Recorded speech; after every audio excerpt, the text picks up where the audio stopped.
Have you ever felt torn down in your relationship by your partner's words that left you feeling smaller or embarrassed or just like you're not enough?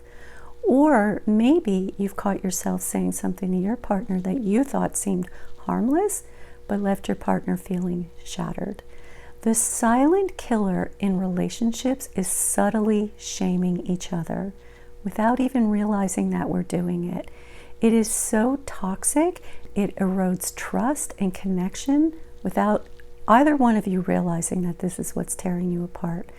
So in this video, I'm going to talk about what it means to feel shamed, how we might shame our partner without knowing. And one of the biggest challenges with shame is that if either one of you have experienced any kind of trauma in your life, shame is particularly toxic in your relationship because that's where you need to feel safe and supported.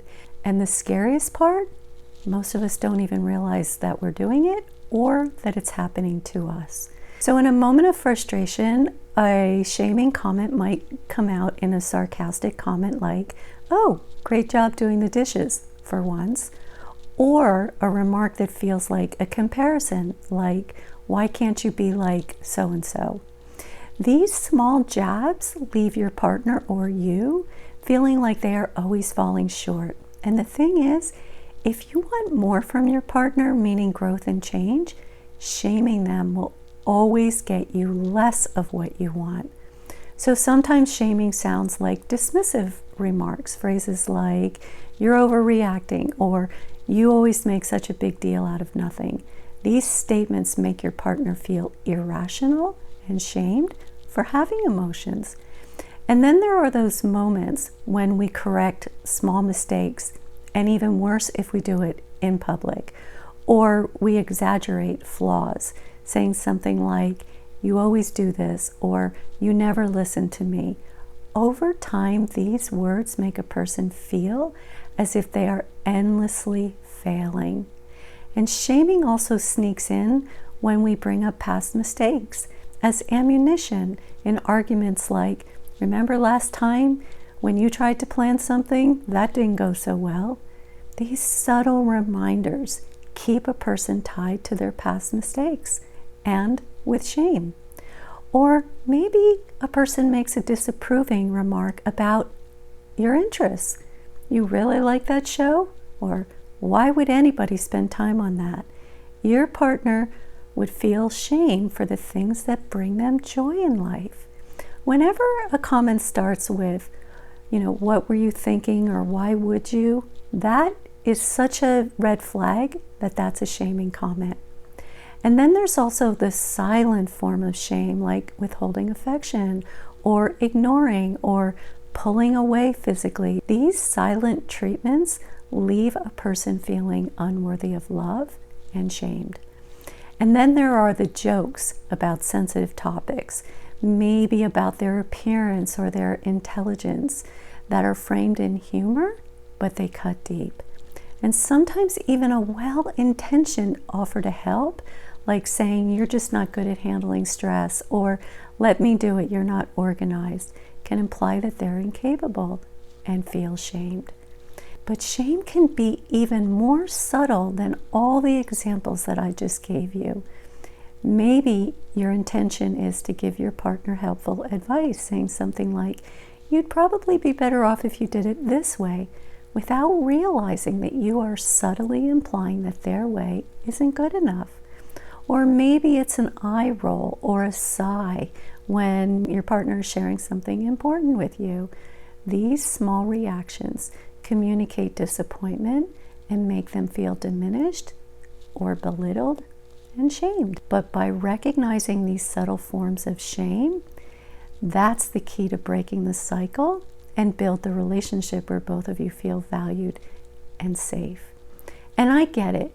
You may have complaints about your partner, and it's not that those complaints are not legitimate. It's about learning how to express them in a way that's not shaming so you can be heard. That's why it's so worthy to do the work to try to say things in a non-shaming way so you can be heard. And then they have the desire to grow and change. But when shame shows up repeatedly in a relationship, it starts creating a distance. Imagine trying to get close to someone who makes you feel like you're never enough. Each time we shame or feel shamed, a little barrier goes up, sort of chips away at us bit by bit over time. And then walls build, and that blocks real connection. The constant criticism or even subtle shame chips away at trust and intimacy.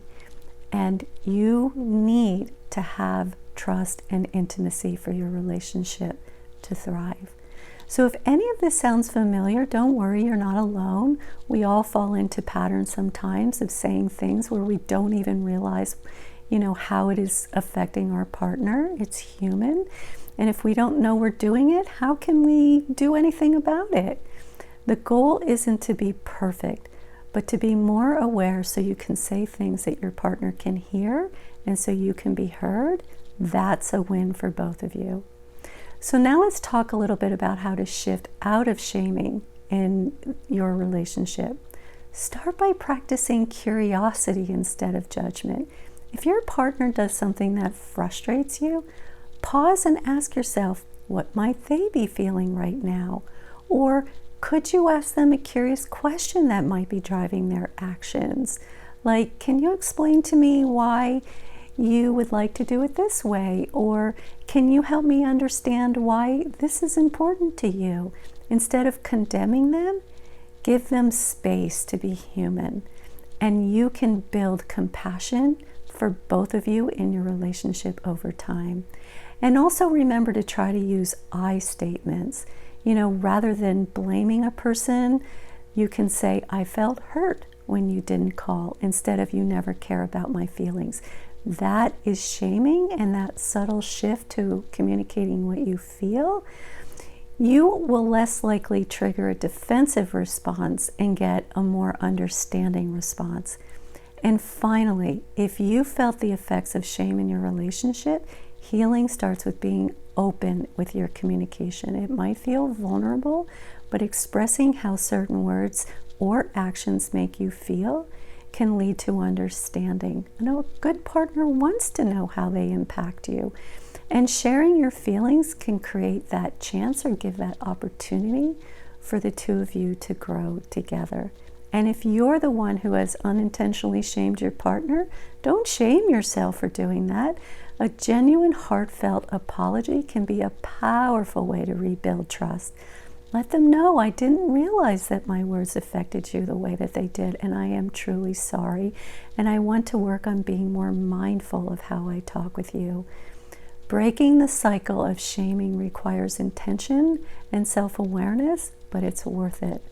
Imagine a relationship where both of you feel safe and respected and valued. That's the goal.